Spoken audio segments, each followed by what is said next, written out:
Okay, balanse. Oo. Nawala yung balanse niya. So, ganun yung kagandahan sa product natin. So, try niyo po ulit ito. Ayan no. Okay, 1, 2, 3, 4, 5. Ulitin po. Okay, baba pa konti. Yan. Okay.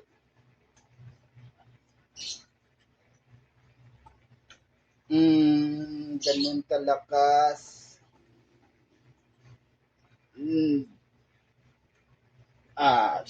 Ayan.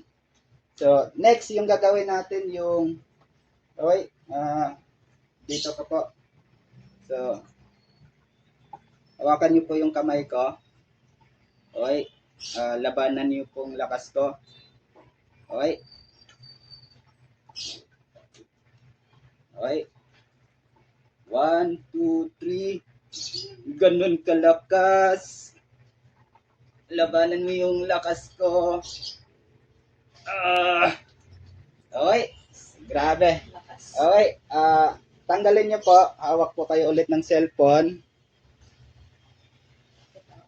Hawak ko lang. Okay. So, ganun katindi yung radiation. Orong kundi po. Ayan. Okay.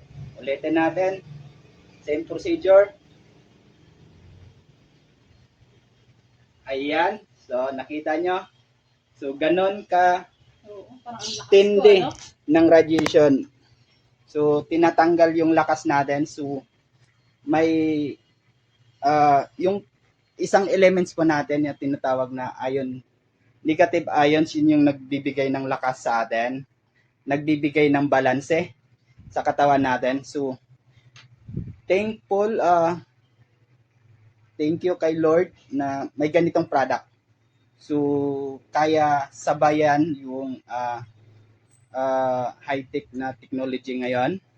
Lalo na ngayon may mga 5G, tas may coming pa tayo. Yung tinatawag na 6G. So, Wi-Fi 6 tawag doon. Dahan-dahan na po na i-release ngayon sa mga internet service provider. So, ganun po.